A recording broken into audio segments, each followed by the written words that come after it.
Welcome back, comic book collectors and enthusiasts. My name is Brandon, and you are watching M.O.N.Comics Big 5 Live Collector's Edition. Typically, I run this show once a month, and it's the idea to foster community, bring people on from other YouTube creators. But in the the vein of Thanksgiving, we've got friends and family. That's what it's all about, getting together and is about. So I thought it'd be cool if I brought on four collecting friends of mine that I've met through all sorts of ways. And I want to bring them out one by one. They're all amazing people, great collectors. They all collect different stuff. Some similarity may overlap, but they're just wonderful people. And I'm really honored to have them here tonight. The first person I'm going to bring out is my buddy Michael from California. Hey. Mike and I met about 8 years ago, we say, and we just trading and selling vintage Star Wars to each other. We were huge into it, and then we, kind of like I guess you didn't collect as much at the I think we both slowed down. I think we definitely slowed down in what we were doing, and then we came back together and started talking again. And I'm like, oh, I'm collecting comics, and I'm like, he's like, so am I. So it's been going since then. He has an amazing signature series collection with around 100 signed books. You said? Yeah, probably about that. Yeah. That's awesome. So, Michael, thank you for coming tonight. We got Michael on the show. The next up, you all know him and love him from Lunch Money Comics videos. Jeff from Comic Spa. Jeff, I meant through Michael from Lunch Money Comics. Mike talked about him using Jeff as a cleaner and presser and how amazing he is.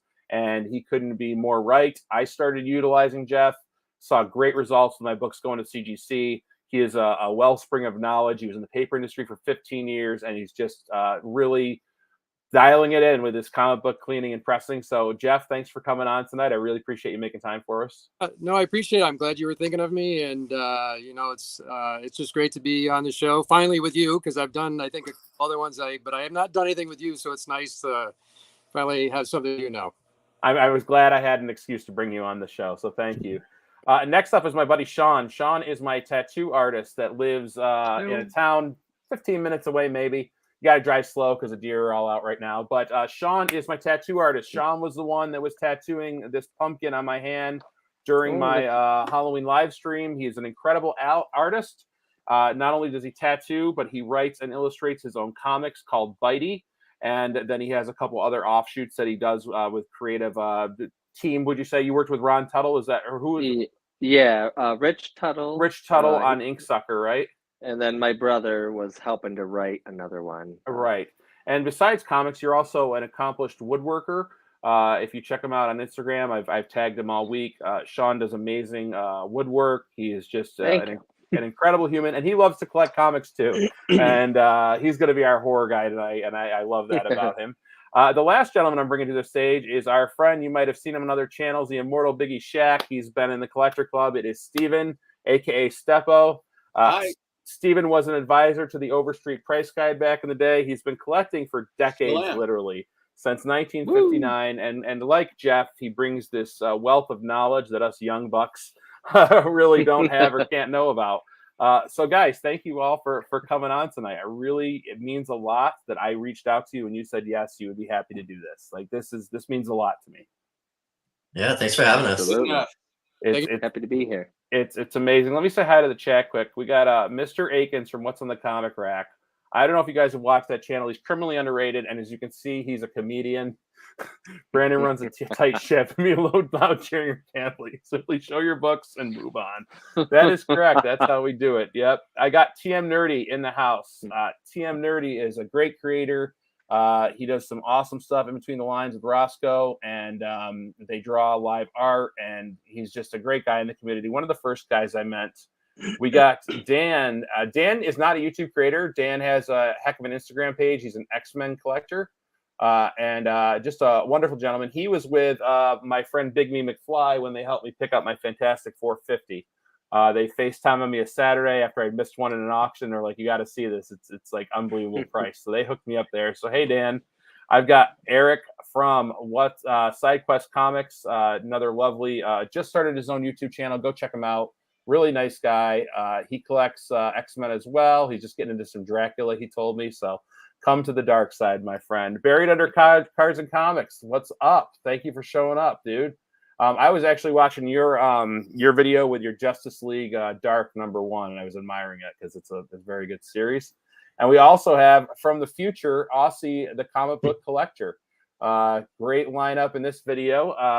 Aussie comic book collector writes his own books down in Australia. Shaun, you'd be happy to know. He writes Nice. the Down Unders. He writes Wombat Man, and he's a dad. And he, I think he bonds with his kids over juggling it all. Yeah, it's really cool. We got another creator hanging out. Carlos of Los's Comic Journey. Carlos, another great creator that I met on here. Another dad. It's funny how we all, populate to each other. Getting the kids to bed. I think mine are in bed. I don't know. My wife gave me a look when I was coming to the show like, you better love me. Are yours up, Shaun? I'm sorry if you hear them. I don't actually. Yeah, it's good. It's good. This bookshelf is actually a door that I turned into a bookshelf. I was like, it'd be cool if I could have a shelf that opens. It goes into the hallway. So many of my people are creators. And, so many, all of you guests. Whether it's Michael, Shaun, Steve. I bet you have a creative. I bet you do something like talented and creative in your house. I saw your artwork. That's enough. I just live here. That's just, it's just trying to make room for everything, I got you. I got Scotty Vaughn, 82. Much love from Chattanooga. Scotty Vaughn runs Comic Book Addicts on Monday night. Scotty is a recovering addict himself, and his journey has been amazing. He's crushing it. And he brings on some wonderful guests, and they tell their stories. And I actually will be on his show in December. Some Monday in December. I forgot the date. It's on the calendar. My wife's like, you need to start adding this stuff to the calendar or it's null and void. You can't do it. And I was like, well, Friday the 17th is the most important one, honey. So nothing can happen. So that's everyone in the chat. Guys, let's get right to it. I don't want to waste any more time. I'm just going to go around the horn. And my guests tonight, usually in the Big Five Live, I have to bring their most 5 favorite books from their collection or their 5 most recent pickups. Because that's how I have to get the book. I have to pick them up in the mail. But tonight we're just going to do a little different. I asked these collectors to bring their 10 favorite books and then have 5 on reserve, and we'll see how we're going towards the end of it with time, because I like to keep it to an hour, Mr. Akins. Run a tight ship. It's Friday night. First day of deer hunting season's tomorrow. I got to get up at like 5 a.m. with my family. So let me get started. I'm going to go with Michael. I'm going to make Michael the big man on the screen. So cool. Michael, tell us what you brought tonight.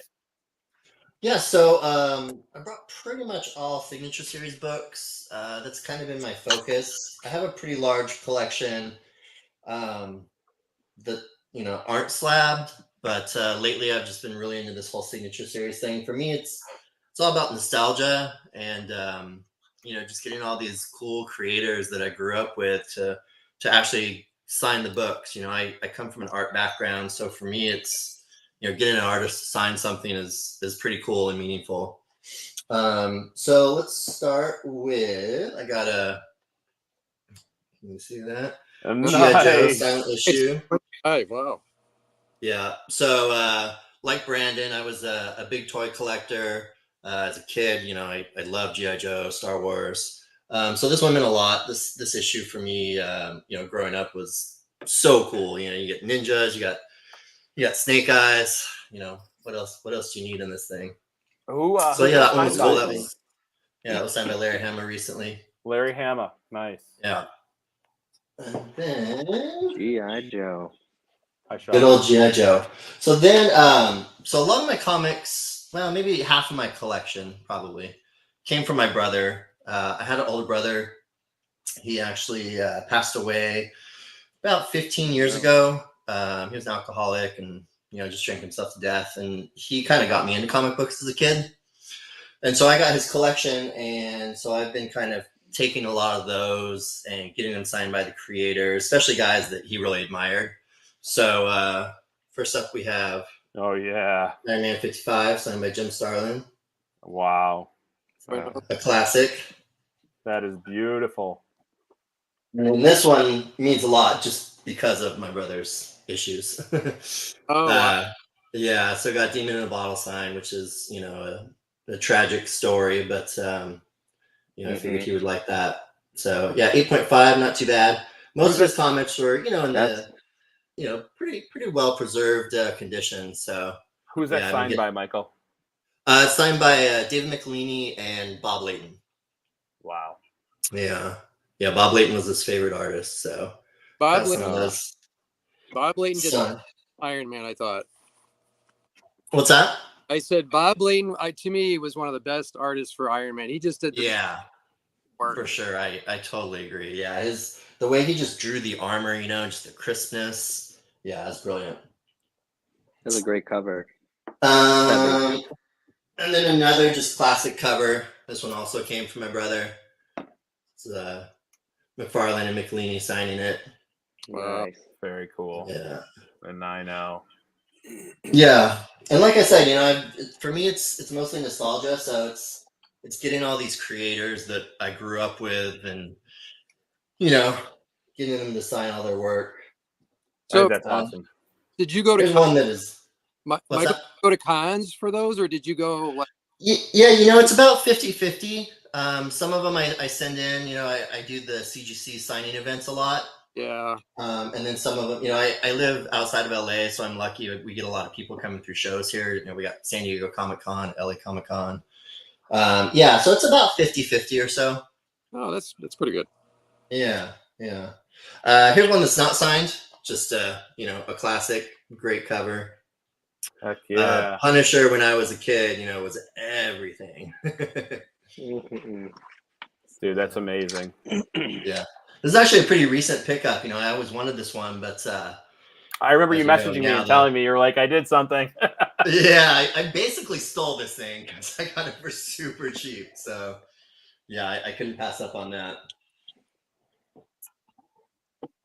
And then running down the yellow covers. Oh, nice. Oh, look at that remark. Yeah. Signed by Jansen and sketched by Jansen. I love that one.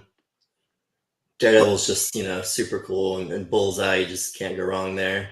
He kept those books in good shape because I've noticed all the grades are pretty high. So, did he must have kept them in bags and boards, or I don't know how. Well, some of this one was actually mine, but yeah, he did keep them all bagged and boarded. Yeah, pretty much the ones that were his were the Spider-Man and the Iron Man. The rest are mine. Some are new pickups. Like these next three I'll show you are new pickups. These are the here.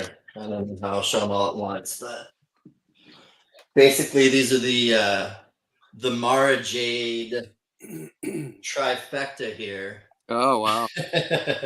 I named my daughter Mara Jean after Mara Jade, so I had to get all these signed by Timothy Zahn recently. And it was cool. I took my daughter with me, and she got to meet him, and she went up to him and was like, "Oh yeah, tell him your name." And she's only 5, so she's like, "Oh, my name's Mara Jean," and so he was pretty stoked on that. Yeah, those ones mean a lot. Probably mean more than most of my books, just because of the connection to my daughter. Right. And then, last but certainly not least, I think this book, we all have it, Nice. but this one, man, to me as a kid, this is what set it off for me. I mean, when I think of like my favorite book, just art, story, everything, it's got to be this limited series. Michael, you're all about Marvel, I can see. I am, yeah. I don't collect any DC, all Marvel. Yeah, it's funny because people ask me about, about DC, blah blah blah. I'm like, I don't know. We like those are all alike. great That's books. fine. Yeah, That's you know good. what? We all I think the old adage is collect what you love. Yeah. I have another friend, YouTube creator Ryan, the Colossus Collector, and he's all Marvel too. I have veins in both. Like I grew up, like I'd see it's Christopher Reeve Superman. I mean that just influenced me. An '89 Batman, and then Oh yeah, for sure. the campy Batman show still, like Cesar Romero, the Joker. I mean, it was just amazing to me. So that got me going on it too. But yeah, I love that you collect. It's all good. Collect what you like, right? Yeah, it's all Marvel for me. Always has been. I mean, even as a little kid. I mean, I started reading comics super young because of my brother.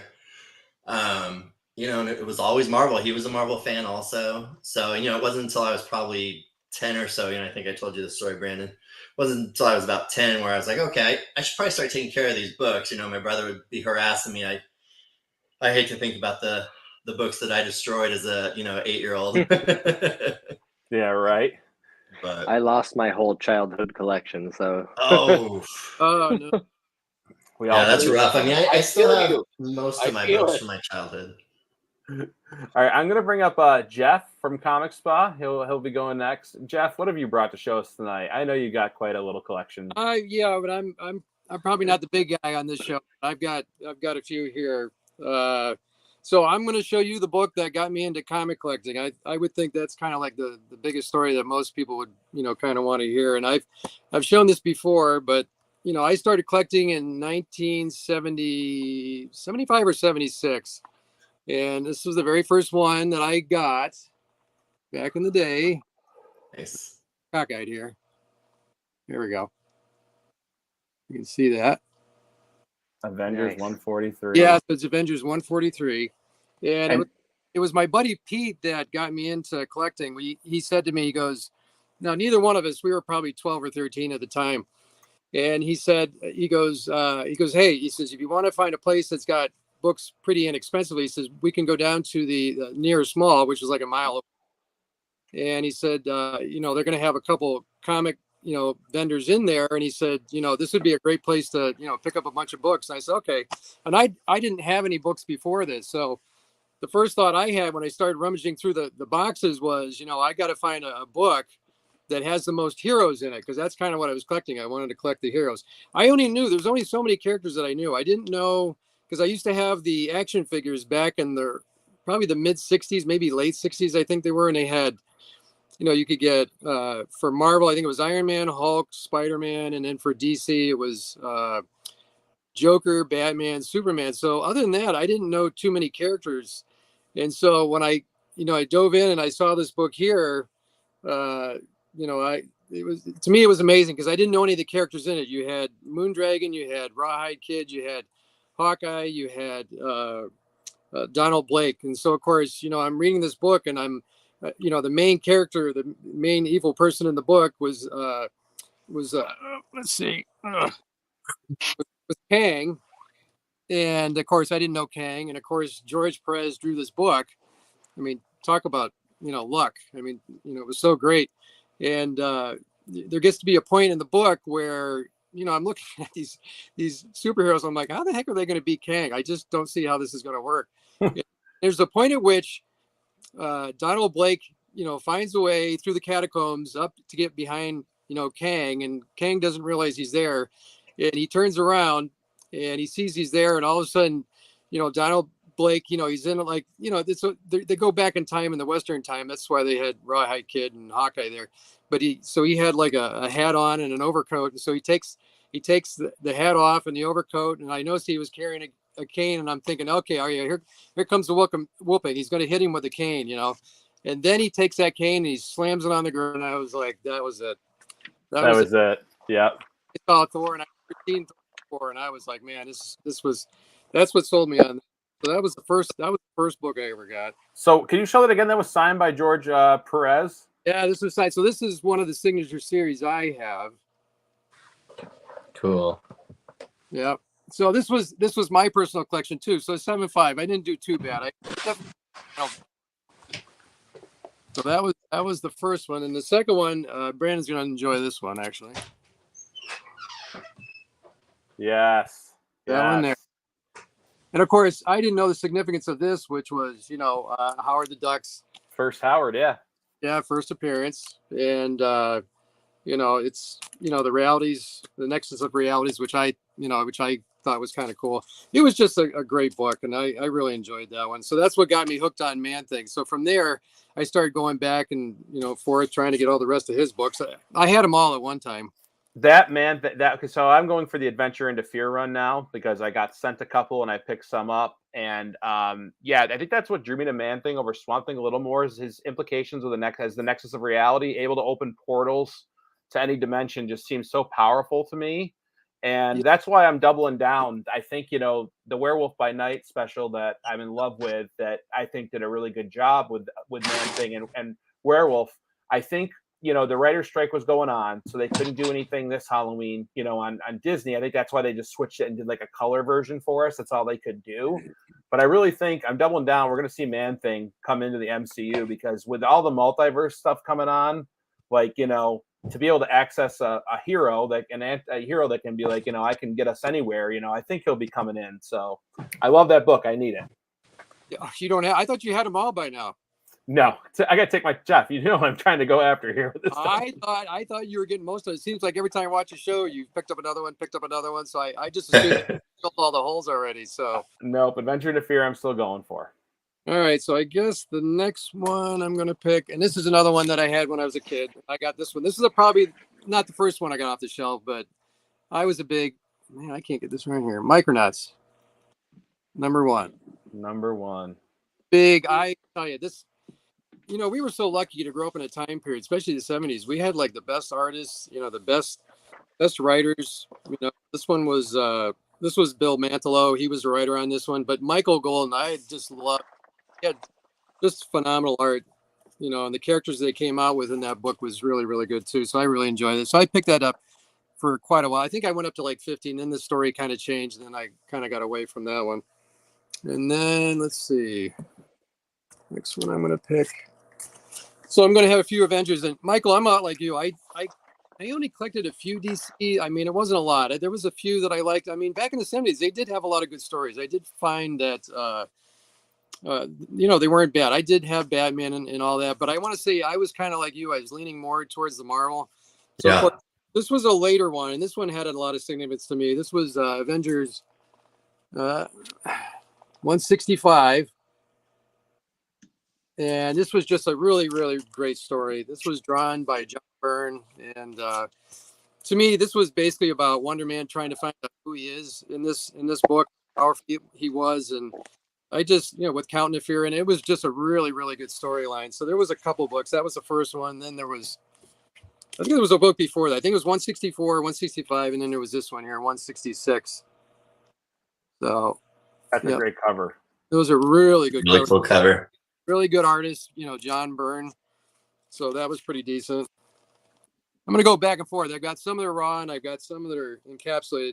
Do whatever you want, brother. Yep. How many are we doing? 10 to start off with. 10 to start off with. How many I've done here? 1, 2, 3, 4, 5. All right. So a lot of the books I have, I love the writing and I love the art, but I want to say I love the art the most. And I've got a lot of Martin books. I'm really amazed by some of the artists that are coming out now. And this one especially. This one, I don't know if you guys are familiar with it. Joshua Middleton. So this one came. Beautiful. This one came out in 2018. And he's just drawn some really, really good books. I just can't get over how good his art is. That's just stunning. It's just phenomenal. So it's first time I saw it online, I'm like, oh my God, I got to have that book. It was just really, really good art. There's that one. And then another one I like is, again, more recent, more modern, is Art Germ. Nice. That's another one. I don't have very good lighting here. I apologize for that. It's all good. We can still see it's beautiful. Yeah, his art is just phenomenal to me. I just can't get over how good his art is. What was that one? And then let's see. Maybe I'll go back to the encapsulated one here. So because I was such a big Avengers fan, sooner or later I had to go and pick up this book. Nice. So I got that one finally. Wow. I got this when I was probably about probably around 20. It's probably 20 years old. I didn't think I'd ever get it. And this was probably back in early 80s. And the guy that had this book, there wasn't a lot of places you could go to pick up books. But this guy's shop, he had this in his front window. And like, you could see how, faded it, it kind of was. But, you didn't see them a lot back then. They just weren't around. So he gave me a pretty good deal. And I, at a time, I didn't know what it was going to grade out at. But, I was definitely happy to have that finally in the collection. Again, this was about, just collecting it. I didn't need to have the best grade that was out there. I was totally happy with just having that book finally, that grail, Absolutely. That's a good grade for sitting in a front window. I'll tell you what, I always thought, because I didn't know grading rule, I thought it was just a poor condition book. But when that came back at a 4 or 5, I was like, wow, I was not expecting that. And then there's another one here. Ji Hung Lee. I don't know if you guys ever heard of him. He's another modern artist. I have, and that's beautiful. he just has really, really good art. I've got that one, and then he drew this one here. Awesome, it's killing the I love that cover. Just to me, I saw that again. You know, it was online. I forget where I saw it. I'm like, oh my god, I gotta have that cover too. So I got those there, and I think I'm near 10. I think, or I'm close to it anyway. Yeah, we'll call that 10 for now. I rushed you to bring extra books. So Shaun, did you go to the bathroom? Are you okay? I did. I saw you run off the screen. I just had my daughter apparently was like, I always wanted to be on YouTube. And my wife was like, you're not going to sneak in there right now. We might have a kids and comics show sometimes. One of my buddies, Rob, in the chat suggested a kids and comics show. So maybe we can do some of his dads. But Shaun, you're up. Shaun, tell us about the first 10 books you brought tonight. All right. Like I mentioned earlier, I lost my childhood collection, throughout the years, all these moves that I took, and I think I tucked them away with like drawings I would do, and then who knows where they ended up after that. So when I had a story in mind that I was writing, it was the Bitey comic, and it wasn't a comic in my mind. I was just kind of writing a story, and then all of a sudden I had this epiphany, like, oh, I like comics. I used to collect. Why don't I write a comic, try to draw a comic? And that kind of rekindled me diving back into comics altogether. I think I got distracted for a while with like work and just, that usual grind. And then I was like, remembered the outlet of comics, and I started collecting. I loved Spider-Man as a child, and X-Men and all that, and then turned into Spawn and started collecting all that. And I tried to start to recollect some of that, and even get some that I'd never had when I was younger, obviously some more Silver Age, and then I decided I gotta pick something and go after that, and I started to go into horror comics. So let's see what do we got here. We'll go with the first one I'm going to show. Is I got Astonishing number 15. This is my first time, so I'm trying to figure out. Oh, you're doing good. The same problem. What a great cover. What do you know what year that is, Shaun? So this is July 1952. The cover is by Bill Everett, who did Submariner, co-creator of Daredevil. I did kind of look up some of this because I didn't really take a peek into it when I got it. Look at me trying to figure out which way to move my hand to keep it on screen. Fun. But I had some apparently dismemberment story. Man pushed into meat grinder. A man apparently puts his cheating wife in a hole in his basement that has a little thing for him to check on her. I don't know. I haven't checked into that. That is a beautiful pre-code horror book. I love it. It's yeah. So I've been diving. I have been trying to collect some stuff of this nature. Anything undead cover. I'm trying to get it so you don't have a glare. The Beyond. This is Ace Comics, number 29, 1959, or no, 1954, November. I tried to find who the cover was on this, and I couldn't find anything about it. I did actually take a peek into this one because I was curious, because I wanted to see if it said. I don't think it had anything listed for the cover artist, which is a little weird to me that these older ones are like that sometimes. But I did read that first story, and there was Doom Smoke, it was called. It's by Ken Rice. I tried to take some notes before I came on here. This Ken Rice, this was his last works for the Beyond, and it was actually his second to last ace horror in general. So that is a cool book. I love pre-code horror that's not like front of the mill. Yeah. Crime suspense stories, shock suspense stories are great, but I love seeing the other titles of the collectors collect. So those are cool. Keep them coming, man. That's great. So I got another one. This is with EC, of course. Here, Tales from the Crypt. Classic zombie cover. 37. Yeah, Jack Davis. I just, yeah, I had to have that zombie cover. I'm trying to get it. That's perfect. That's perfect. But Can't beat the Tales from the Crypt trade dress, man. I think it's one of the best. it's so fun. So then something a little more modern. This is 2015. This is a Straight Jacket. Some of the books I picked because like I wanted to collect, you know, some of the horror pre-code, and then obviously, you know, I want to read and dive into stories as well. And this is Straight Jacket issue 1, September of 2015, written by El Torres, and the cover art is by Guillermo Sana. It's a pretty cool story. Alexandra Wagner murders her brother.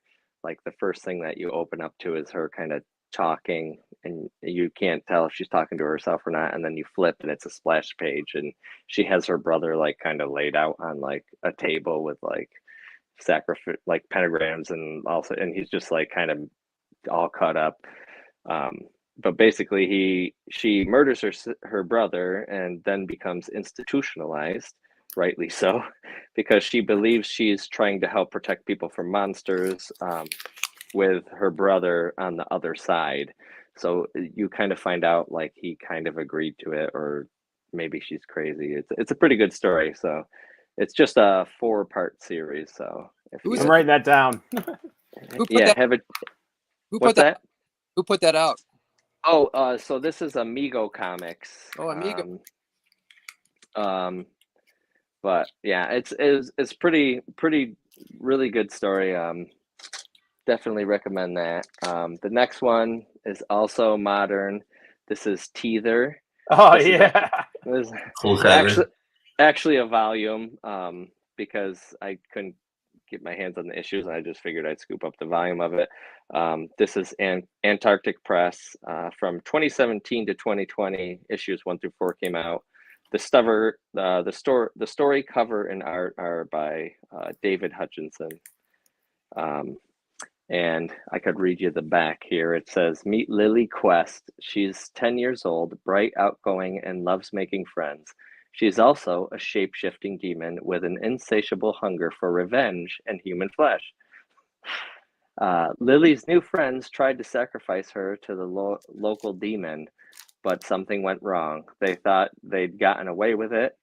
They thought no one would ever know, but now they're scared because the girl they thought was dead is stalking the halls of Coal Hill School, and their time is running out. Meet Dylan Brown. His friends are acting strange after returning from a camping trip in the woods, the same woods the police found a headless body. Dylan just met Lily. She seemed really nice right up to the moment she bit a man's arm off in front of him.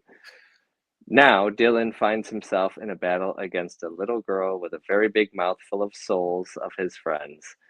How far will he go to protect his friends, and what will he do when he finds out the truth about that trip to the woods? Meet Lily Quest. Her first day at school will be your last."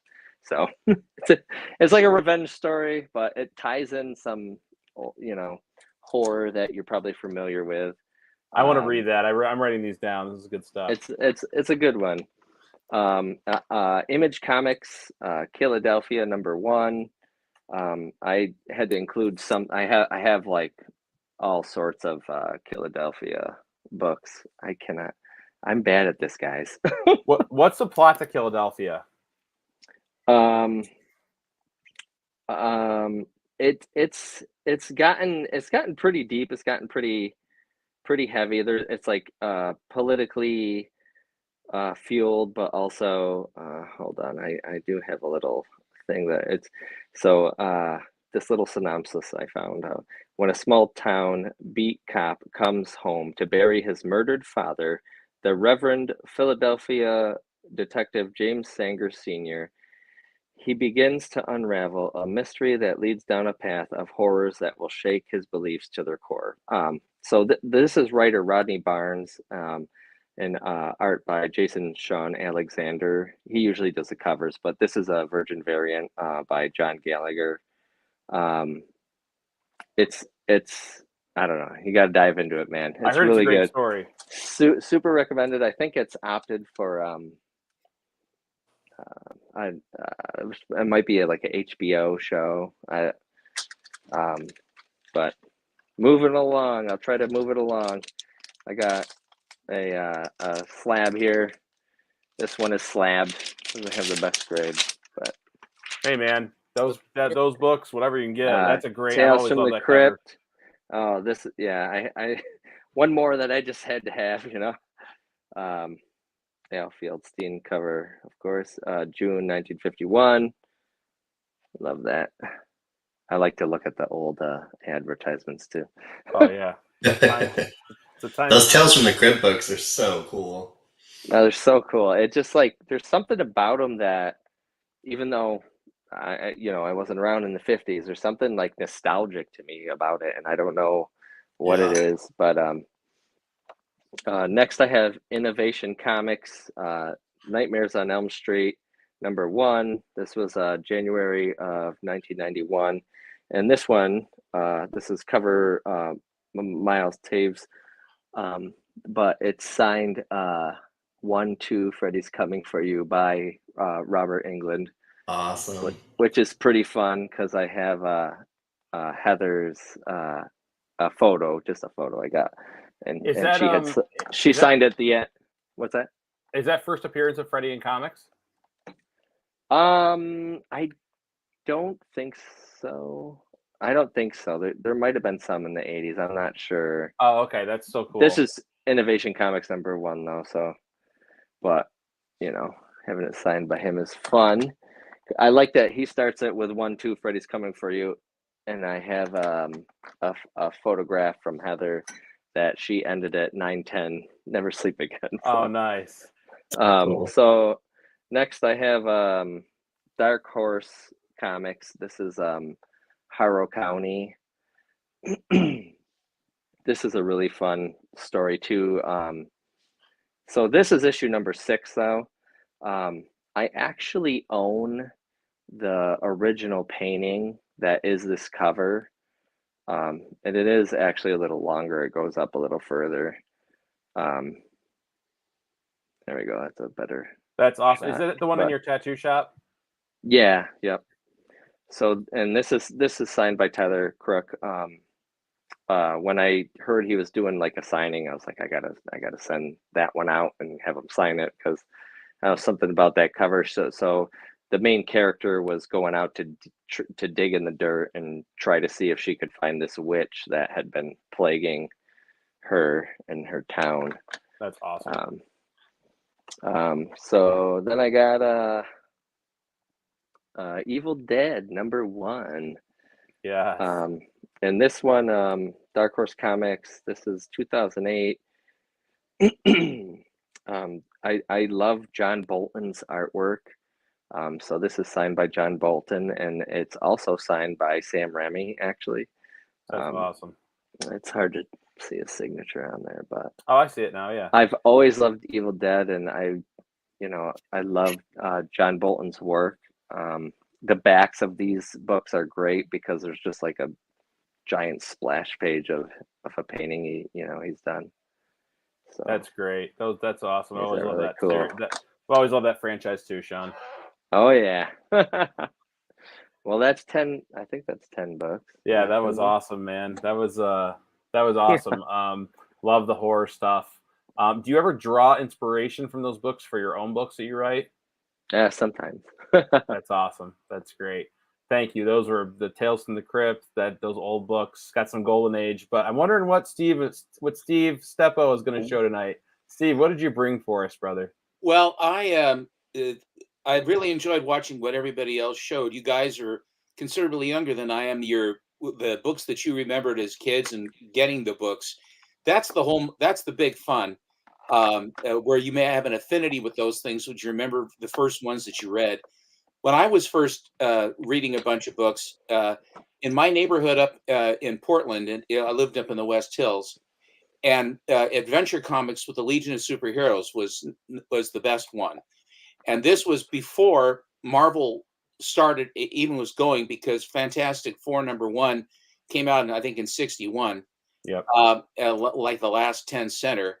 And then after a while, then Marvel started to come on with Iron Man, and my personal favorite was I preferred Ant-Man, and I preferred Doctor Strange, and Thor and Iron Man when they were coming out. I never liked Spider-Man that much, and I didn't really like the FF because it was too soap opera. There were so many problems, and that was the thing about DC was it was very straightforward, good and bad. You could say it's white bread, but with Marvel Comics, it was more their life and all their problems, and then they would throw in some villain that they'd have to fight, and then they'd have to get back to this running story of problems, and Aunt May needs to go to the hospital, and Reed and Sue are having problems, and and I didn't go for that much. But Iron Man and Thor were good, but Stan Lee always had to have that where the girl wants the guy and the guy can't get to the girl, and I mean that's Stan Lee, and it worked really well. But I went from adventure into Flash because Carmen Infantino, John Broome writing, and then Gardner Fox, and all of that beautiful Infantino stuff that he did in the early '60s, late '50s and early '60s that's my favorite DC title for the Silver Age. But I collected silver for many years, and then I was a completist, and I built a huge collection, and I had all the Iron Mans. I had most all the showcases. I had a really big collection. And in 1988, I traded it all away for a big trade credit, and I was a completist up into that time. So the pendulum in the marketplace had swung from Golden Age had started to come on, and it had swung very heavily over into Silver Age. So I traded all of my stuff because I decided I would actually go after Golden Age and then rebuild my silver collection, but not every title, just my favorite titles, but in high grade. So that started my basic collection that I have now started in 1988. And my Golden Age that I collected, the first thing I collected was World's Finest. I've told the story a bunch of times, but my grandparents' house, they had the cover to World's Finest #6 down in one of my grandmother's art project boxes. And I was trying to find where the rest of this book was. So in 1988, the first thing I did was I bought a run of World's Finest, World's Best, World's Finest. And I went from 1 to 20, and I just bought them at one shot. And that's how I started in Golden Age. But then I decided that with Shaun, my eyes were opened up to an artist named Alex Schomburg. And so I really went after Alex Schomburg's stuff. And then, and so all the way up through the '90s and stuff, and then again, building my Silver Age and stuff. But then what I got into after with the supers and stuff, Timely Comics, Standard Needor Comics, basically a lot of that kind of stuff. I wasn't that much into pre-code horror. And I appreciate pre-code horror, but the market has gone so crazy with PCH. But what I decided to do is I like the Good Girls stuff too. And so Jack Kamen, who did a lot of the Fox Feature Syndicate stuff, along with Matt Baker, who did a lot of the Good Girls stuff, they both were part of a place called the Iger House of Art. And they basically provided all the art for Victor Fox to basically put these books out, much the same way that Ned Pines did Fiction House. And that was another place I went with Planet Comics, Rangers Comics, Fight, Wings, Rain, those kinds of titles, which there's some really wonderful stuff. And the nice thing about Fiction House was that the interior art all of that was done by Iger House as well. And so the interior art is beautiful, like Superman and Batman and those, they're okay. And during World War II, a lot of the guys got drafted and went into the war. So all they had were just whoever they could find to draw the stories. Oh, but wow. But the Iger House had a much larger pool of people from which they could draw to then actually do it. And that's when a lot of them went. That's when Lily Renee, who was wonderful, and some of the other female artists came in. And so I've been collecting because PCH is so hot. I actually have been focusing on more good girl stuff. And the book I'm going to start with tonight, one of the big PCH artists that is very, very collected now is an artist named L.B. Cole. And his colors and his palette of colors and the composition of his covers are fantastic. But he also then, when he had Star Comics later on, which he had the rights to reprint, he would put new covers on them. And so one of the ones, I just got this back from the CGC. It's called True to Life Romances number 11. Nice. And this is an L.B. Cole cover. Wow. That's nice. L.B. Cole is fantastic. And even though it doesn't have the black light type lighting, colors and stuff like that, the wild color palette, this is a really, really, the census counts on these, they're very, very low counts on these. But I really do like the good girl stuff. So then recently, I managed to, it's funny how the market has changed. Back in the late 90s and going into the 80s, finding Golden Age books and pre-code horror books and stuff, they just weren't around as much. And then, of course, pre-internet days. But once the internet started going, more of this stuff would start to surface. But of late, like the last year, I've never seen so many nice books come out. And I don't know if it's a function of the market crashing after the COVID bump, but a lot of really nice material has come out, and a lot of it's been slabbed. And so a friend of mine who I met on Instagram offered me, offered me some books, which I will show. But I finally got some PCH that I'd seen on other guys' channels, Alan, the comic collector geek in particular. But here's The Dead Who Walk. Yes. Oh, nice. Nice. Oh man, I've been eyeing that one too. And she is, and what happened was Good Girl got into real trouble because it was getting so salacious, like with Kamen and Baker. But what happened was it kind of died out in 1948, 49, and there's a lot more words put in it, but it didn't really die. What happened was it fanned out. So it went into horror, it went into crime, it went into Westerns, it went into science fiction. So it kind of went away as a standalone, but then it became part of a lot of what everybody else was doing. This one is from April of 1952, and this is an Avon. Avon has lots of really cool stuff. Another character that I don't collect a lot of, but if I find a cool cover that I really like and can buy it reasonably, I will do it. And this is Bullet Man number 1. Wow. Oh, nice. That's And wild. one of the things about this, I'll tilt it. Do you see how shiny the helmets are? Yeah. Yeah. This, instead of 4-color printing, they added a 5th color, which is silver. And Was they it Mercury? but what they did was they actually put silver into the paint to do the helmets and the Oh belts. wow. And it's just a very unusual cover. This cover, That's really Matt cool. Grayboy is the one who did a lot of this stuff. This one, however, was done by a guy named Charles Sultan, and he also would draw them. But that silver, that additional color, it's just a really interesting touch. Yeah, I thought it was embossed. That's and Mandy the awesome. Hobgoblin Collector said it looked embossed. It really No, pops it's on there. not. It's just printed, and I don't even know how they got the printer to do it, but it must have been a job to get the thing to set up correctly. Maybe they had to hand paint it. Do you think they No, had to I hand don't think paint it? so. No, they were clever. I also, as I said, I like Matt Baker, and there are certain titles that he has done that are of particular note and are very sought after. Phantom Lady is one of them.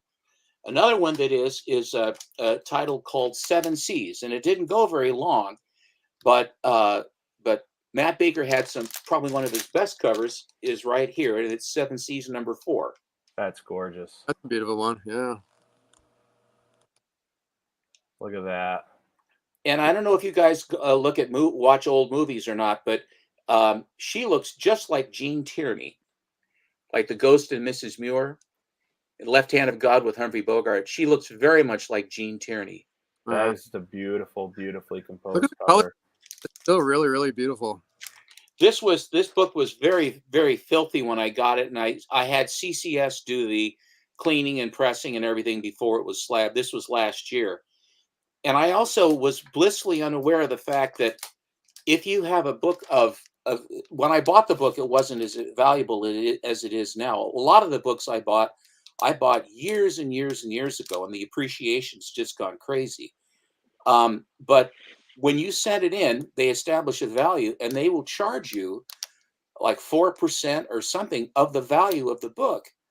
And it's sort of like, and then when they put the grade on it, let's say I called that a 5, and I put the value as a 5.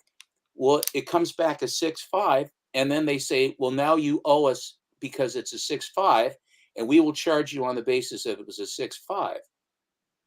And Yeah. so it's a little bit mercenary.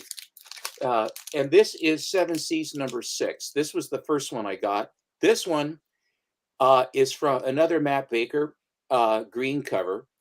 And this is the last issue in the run, #6. And this one came from a collection from a gentleman named Dave Alexander, who's in Florida. And I met Dave in 1995 when I became an advisor to the Price Guide, which I'm still an advisor to the guide. I'm not a dealer, I'm just a collector. So I talk about the various books that I found, and I vibe on the marketplace. The other thing I did is shortly after I became an advisor, Steve Jeppy, who had just purchased Bob Overstreet's collection and the Overstreet Price Guide, he was the head man for Diamond Distributing, and he had an awful lot of money, and he was the one distributing comic books. So he wanted to do something to talk about books, much like to have some sort of a magazine to talk about books, and it was called the Comic Book Marketplace. And they sent out things if guys wanted to submit articles to the CBM. And so I submitted some articles, and then I became a regular in the Comic Book Marketplace. And I always talked about Golden Age books.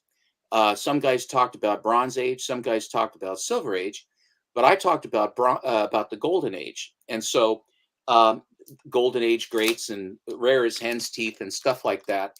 And in the mid 90s going up to about 2000, it was really a fun time. I don't think Mr. Jeppy ever made a dime on the thing, but they had beautiful graphics. I provided the art for my books to do the articles on the Golden Age. So I was a writer for them for quite some time, and it was a lot of fun. I just put this one in. Wow. Beauty. And this is Human Torch #30, which is very near the end of the run. This is from May of 1948. Came out in March. And the artist, who a lot of times the Human Torch was drawn by Alex Schomburg. And this one, however, was drawn by an artist named Sid Shores. And the company, this is a timely book. And Sid Shores did a lot of stuff for Timely. He did a lot of different titles. He was there starting in about 1940. And Al Avison, who was another artist for Timely, got drafted. And so Sid Shores had to pick up the slack for a lot of that until he himself was drafted in early 1944. Wow. And then he ended up going over, he had a very good eye artist, and he qualified as a marksman. And so he went infantry. And then he ended up being with the Third Army and George Patton. Wow. And the interesting thing was he was in the same outfit as Jack Kirby. Oh my God. No way. And he never met Oh him. my God. He never met him. And then after the war, when they were both working at Atlas and what have you, they started up a conversation, and then they found out they were in the same outfit during the war. Oh my God. What's the year of that Crazy. book, Steve?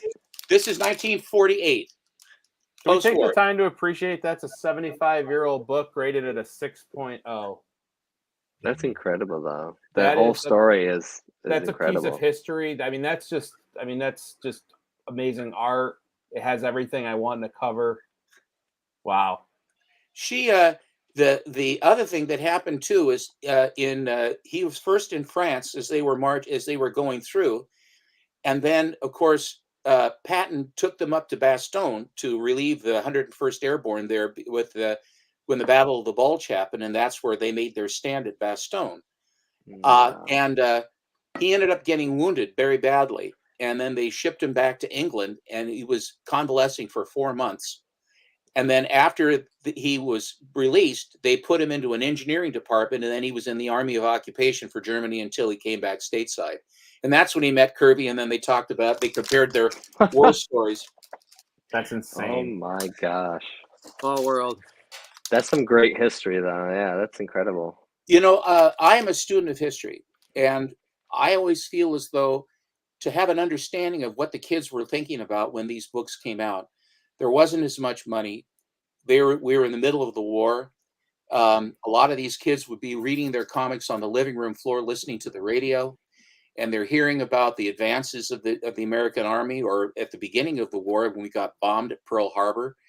Also, when the Battle of Britain was going on in 1940, when you're reading a comic book, and then Edward R. Murrow is talking about how the Germans and the explosions are going off as London is being bombed. The world was a very scary place. Although our world today ain't exactly great, but the war was really something real. And Yeah. so, if you kind of put yourself into what was going on when this book came out, it's quite a thing. My father collected Golden Age, and that was my first exposure to comic books. Were the remnants of what my dad had. I have some King comics of his from about 1943, and that was my first. But it wasn't a matter of my father with comic books. I loved comics from the moment I was sentient, and and I learned how to read. And the two words that I associate with there's a word for Marvel, and there's a word for DC. For DC, the word was invulnerable, and for Marvel, it was always ironic. Isn't it ironic? All of those anthology books that Marvel did, where they'll have Steve Ditko or Kirby and something, and then the monster ends up eating the inventor. How ironic! I mean, that was very much them. Here is another Matt Baker cover Oh yeah. called Flying Jenny. Nice. A very nice, good girl cover. What's the year on that, Steven? This is from 1947. And of Jeez. course, after the war, when the bomb was dropped in 1945, there's a term that you might have heard called the atomic age. And that's when the atomic age, in my parlance, that's when that started. So it's still golden age, but it was post-atomic bomb. And there are a lot of atomic bomb type stuff that occurred, especially coming into from the late 40s going into the early 1950s. So there's that. That's a Matt Baker. Here's another Matt Baker. And this is from a company. I started collecting this at Hammer and Tong, actually, because I think that once the PCH thing is, people can't get them, they're going to want to go somewhere. Right. And so PCH, I think they're going to go to Matt Baker Good Girl. I feel that they will. Here is from St. John's Publishing, Diary Secrets. He's already heating up a lot, Steve. You Wow. see his name thrown out there a lot Jumped, more. yeah, he's jumped quite well. I'm part of the problem. I started collecting them in March of last year. Diary Secrets 16, I think. I'm going to hurry up here. And then here's another one of the PCHs that fell into my lap. Oh, Nice. Oh, wow, That's yeah. a great cover. that looks great for a 3.5. Yeah, it's got the off-white, great colors. The guy that bought them specifically for the colors and the fact that the pages are healthy. Wow. She's having a That's bad great. day.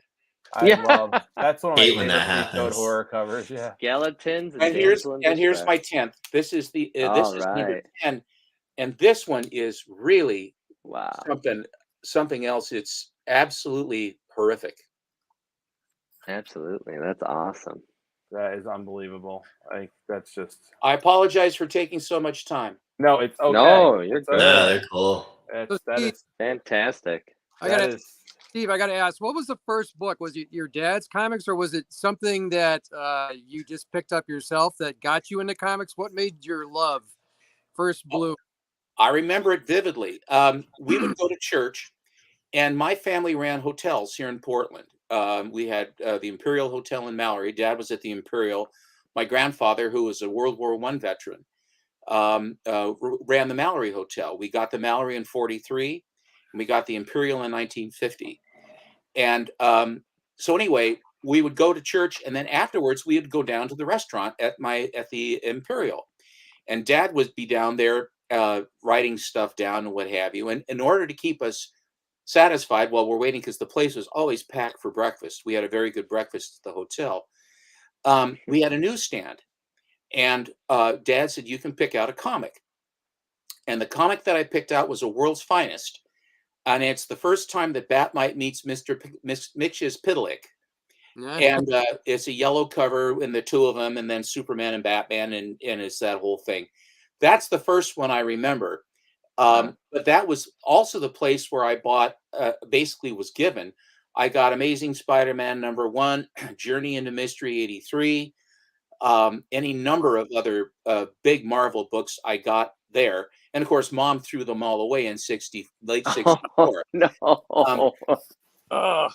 So I wasn't I wasn't happy. I told her, and she said, it was in the family room. I had my books out, and she says, "Well, Stephen, get those books up. I don't like clutter." And she didn't like clutter. She didn't have a problem. A lot of my friends' mothers hated comic books because they came out of the golden age, and they were a lot of them wouldn't allow superhero books in the house. They still wouldn't. And, they had book burnings in '55, '54 Yeah. when the code came in, because the mothers hated them. The crime and all that, they hated them. But my mom didn't mind about that. But she couldn't stand clutter. So I got them all together. I put them in order, and I put them into a cooler. We had a 1929 house, and it had a fruit cooler down by the back door. And so I stacked them all up, and I had a stack about a 1.5 foot, 2 foot high, and I put them all in there. So I said, "There, that's going to be wonderful, Mom." I came home from school in 1964, and I opened up the cooler, and all my books were gone. And I said, "Mom, where are my books?" And she said, "Oh, I thought you didn't want them anymore, so I threw them away." I said, "Mom, I picked them all up. I put them all into the cooler so they wouldn't be clutter, so you wouldn't have a No. problem." She said, "Oh, I didn't know." I said, "Well, where do they?" She said, "Are they in the garbage?" No, the garbage man came. And then I said as gently as I could, I said, "Mom, please don't throw my books away." I thought of a lot of other things to say, but I love my mom. it's Anyway, that's my mom threw my comic books away story. She must. I was waiting for I you think to I say made that. up for lost time, though. Yeah. She must have kept that house so neat that something like that bothered her to actually get those. Yeah, toys and books and things like that. They just all of a sudden they disappeared. Mom, where did it go? I don't know. it's, It's gone. It's gone. So. My mom was one of 8 kids, in that generation where you could have 8 kids, and she sees my collection now, and she tells me how my uncles had Fantastic Four #1 and Spider-Man. They had them all. They had them all, and they got tossed too. Older brothers. That's a lot of the older brothers, the kids in my neighborhood. That's where a lot of the books I saw on that. So that's awesome. Where Guys, do we go? I got 2 books I'm going to show. That's it. I told you I've got a big purchase coming in next week, so I've been kind of light. What is it? What is it? I'm not gonna. I'll spoil it backstage for you. Don't let, because I want to make a video about it. But the two books that I have, one is they're both important to me. One a little more. This is Chilling Adventures in Sorcery, number 3. And as a horror fan and a fan of cover art, that is just, I mean, this looks like it could be right out of pre-code horror. And I didn't learn. I learned about this through I think God, who showed? Oh, Bigby McFly had this. And what I noticed about it, I was like, who did that cover? And if you look right down here, it says Gray Morrow. Gray Morrow was the first person to draw Man-Thing. He was Oh, shit. he is credited as a co-creator, and he did a lot of different work. I recently took a deep dive on him, and he was kind of all over the place. And his art for Man-Thing and Savage Tales 1 is just some of the most beautifully drawn art. And I loved this. I mean, this cover's got it all. It's got a skull with spiders and a snake coming out and goblins. It's got, you know, a demon girl in the back. But what's really tragic about Gray Morrow that I didn't realize until I started researching is that he was suffering from Parkinson's at the end of his life. And so bad that in 2001, he took his own life, unfortunately. Oh my God. And I didn't realize that until I did a deep dive. And he was just, I mean, this guy could have been doing pre-code, no problem. It's just, I love the trade dress. And it's just it blows my mind. This was like $8 shipped. And it's in pretty okay shape, you know. It's a 70s, it's Bronze Age, you know. But I was just like, man, this needs a good home. So I saw that was out there, and I picked it up, and now I'm looking for more. And the other Good book cover. I'm going to show, Michael already showed tonight, but I just picked up Daredevil number 131, first appearance of Bullseye. And what's funny about this is Rick Buckler and Frank Giacoa did the cover for this.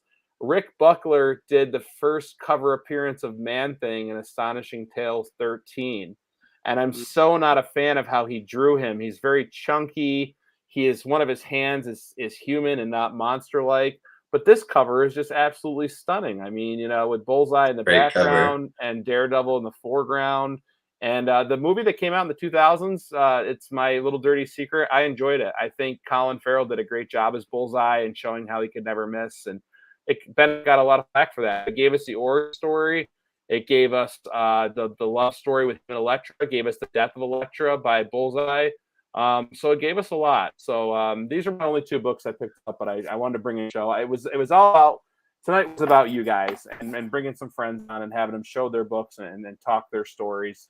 And you absolutely did that. We're gonna wrap up the show in just a second here. Alan, the Comic Collector Geek, is another YouTuber who's his show's probably just starting up. I encourage you to go watch him. Is he horning in on your time again? Yeah, I scheduled this months out. Done enough. I've scheduled this months out. Done enough. So, Michael, where can people follow you on social media? Where do you usually post your stuff and what's going on? You know, I mean, I have my own private account. I do still have Shell Shock Collectibles on Instagram. Although, you know, I haven't posted much in that in years. But yeah, that's where I used to sell all my collectibles and comics and all that. So it's probably the best place. Shell Shock Collectibles. Okay. Jeff, where can people find you?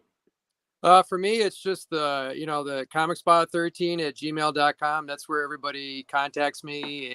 If they want a book done, that's kind of how they reach me. I don't have a YouTube channel or any of that other stuff. I'm just too busy working on books, and I'm happy to just be doing that. So that's about it.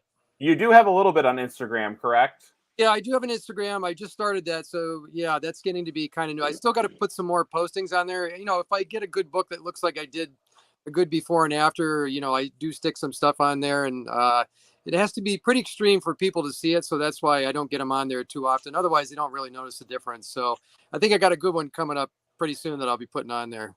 All right. Yes, please. At Comic Spa on Instagram. Check them out. It does show some of your work. Get some more work on there, man. We got to showcase your talents. Yes. And now you're talking. There you go, Steve. Now you're talking. Steve, where can we find you I know where we can. Tell the people where they can find you and your amazing collection that you do. I am almost all of my really good stuff is up on my Instagram wall. It's Collecto6 with a small C on Collecto. And that's really it. I started my Instagram with the COVID. and then I was able, and I met all these wonderful people. I'm really happy to have done that. And I think that I think I'm almost at 3,100 followers now, Yeah. which I do organically. I don't go in. I don't know how these guys have 5 posts and have 15,000 followers. I don't know how they do that. Magic. But I don't know do that. either. Yes, just go check out Steve is Collecto6 on Instagram. His daily posts will blow your mind. And Shaun, where can we find your stuff? What's going on with your comics and whatnot?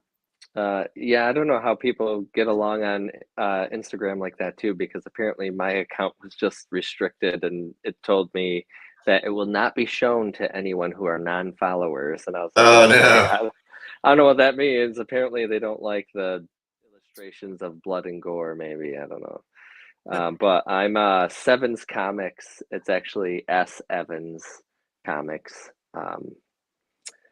Uh, so yeah, that's where you can find me. If you could find me, I don't even know if I'll show up if people look it up now. I Well, just got this alert today, so Well, get on that so people I've can go been find hushed. you. For shows coming up, I've got an unboxing next week with I'll tell you guys backstage. But then next week I'll be going on. I don't know if any of you guys watch. I know Steve does. There's a show every Saturday called Only Slabs. So it's like a play on OnlyFans, but it's Only Slabs, and it's hosted by Rob's Fat Stacks. And I'll be going on at 2:30. And you just, I think Steve, you've been on there. Yeah, Steve's been on there. And you bring about like 20 to 25 books and you show them and talk, but similar to what we've done tonight, but it's just one creator, and the 2 guys hosting. So please stop by if you're bored next Saturday at 2:30 Eastern time, and then check out the show regardless, because you can go back and watch Steve's episodes, which are just amazing. And there's so many. The first time they invited me on, I watched this guy named Things and Thangs. You can look him up on Instagram. And I watched his show live because I had only watched like a little bit. And this guy was showing like powerhouse books, like early Batman and stuff. And I'm like, what did I get myself into? Like what in the show, but it's fun. It really highlights, people showing they collect what they love. It can be modern books. It can be old books in low grade, old books in high grade. So check it out. But I just want to thank you guys again for coming on. It means a lot to me. I've had just, like Steve, I'm very grateful in getting to know all the people that I've got to know. You guys are all a wealth of knowledge and good friends, and thanks for coming on a Friday night and giving me a little over an hour of your time. Thanks for yeah, inviting thanks me. for having us, man. Thanks for having us. Of course. All right, chat. Go check out these guys on Instagram, and just if you ever see them on a show, hit them up and buy their wares if you can, if they're selling stuff like Shaun. So guys, have a great Friday night. Stay safe, and until next time, keep reading those comics.